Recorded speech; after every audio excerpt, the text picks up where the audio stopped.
जय माता दी। मेरे सभी प्यारे दोस्तों, मैं लक्ष्मी शर्मा बड़ों को चरण स्पर्श, छोटों को प्यार और बराबर वालों को दिल से नमस्कार करती हूँ।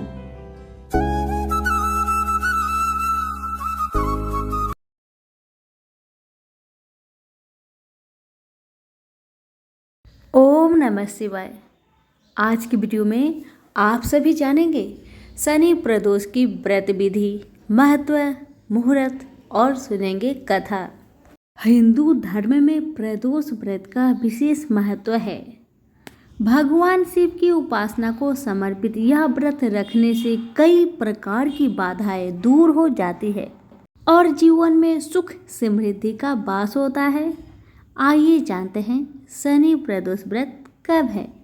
पांचांग के अनुसार फाल्गुन मास के कृष्णा पक्ष की त्रयोदशी तिथि के दिन यह व्रत रखा जाता है। इस वर्ष यह व्रत 18 फरवरी 2023 दिन शनिवार को रखा जाएगा। शनिवार का दिन होने के कारण इसे शनि प्रदोष व्रत के नाम से जाना जाएगा। महत्वपूर्ण बात यह है कि शनि प्रदोष व्रत के दिन महाशिवरात्रि पर्व भी हर्षोल्लास के साथ मनाया जाएगा। ऐसे में इस दिन का महत्व और अधिक बढ़ जाता है।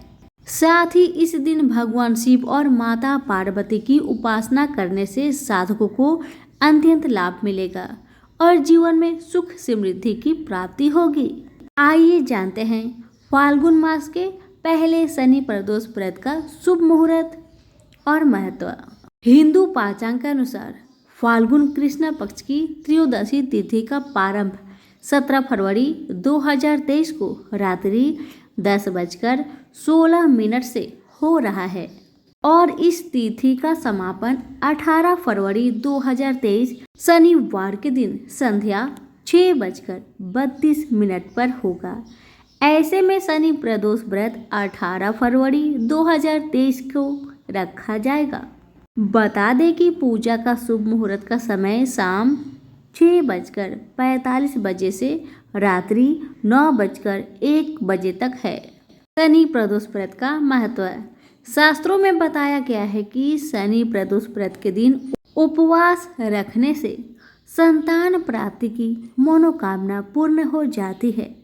साथ ही इस दिन भगवान शिव की प्रतिमा एवं शिवलिंग के दर्शन से साधक को धन, ऐश्वर्य और आरोग्यता की प्राप्ति होती है। इस दिन शिव चालीसा और शनि चालीसा का पाठ करने से भी सभी मनोकामना पूर्ण हो जाती है। आइए अब सुनते हैं शनिवार त्रयोदशी यानी शनि प्रदोष की व्रत कथा। गंगाचार्य जी कहते हैं कि हे महामते, आपने शिव शंकर प्रसन्नता हेतु समस्त प्रदोष व्रतों का वर्णन किया है। अब हम शनि प्रदोष विधि सुनने की इच्छा रखते हैं, सो कृपा करके सुनाइए। तब सूत जी बोले, हे ऋषि, निश्चयात्मक रूप से आपका शिव पार्वती के चरणों में अत्यंत प्रेम है। मैं आपको शनि त्रयोदशी के व्रत की विधि बतलाता हूँ, सो ध्यान से सुनिए। पुरातन कथा है कि एक बहुत ही निर्धन ब्राह्मण की स्त्री दरिद्रता से दुखी हो सांडिल्य ऋषि के पास जाकर बोली, हे महामुने, मैं अत्यंत दुखी हूँ, दुख निवारण का उपाय बतलाए। मेरे दोनों पुत्रों आपकी शरण में हैं। मेरे ज्येष्ठ पुत्र का नाम धर्म है, जो कि राजपुत्र है, और लघु पुत्र का नाम शुचिव्रत है, अतः हम दरिद्र हैं। आप ही हमारा उद्धार कर सकते हैं। इतनी बात सुन ऋषि जी ने शिव प्रदोष व्रत करने को कहा। तीनों प्राणी प्रदोष व्रत करने लगे। कुछ समय पश्चात प्रदोष व्रत आया, तब तीनों ने व्रत का संकल्प लिया। छोटा लड़का, जिसका नाम शुचिव्रत था, एक तालाब पर स्नान करने को गया तो उसे मार्ग में स्वर्ण कलश धन से भरपूर मिला। उसको लेकर वह घर आया। प्रसन्न हो माता से कहा कि माँ, यह धन मार्ग से प्राप्त हुआ है। माता ने धन देखकर शिव महिमा का वर्णन किया। राजपुत्र को अपने पास बुलाकर बोली, देखो पुत्र, यह धन हमें शिव जी की कृपा से प्राप्त हुआ है, अतः प्रसाद के रूप में दोनों पुत्र आधा आधा बांट लो। माता का वचन सुन राजपुत्र ने शिव पार्वती का ध्यान किया और बोला, पूज्य, यह धन आपके पुत्र का ही है, मैं इसका अधिकार नहीं हूँ। मुझे शंकर भगवान और माता पार्वती जब देंगे तब लूंगा। इतना कहकर वह राजपुत्र शंकर जी की पूजा में लग गया। एक दिन दोनों भाइयों का प्रवेश भ्रमण का विचार हुआ।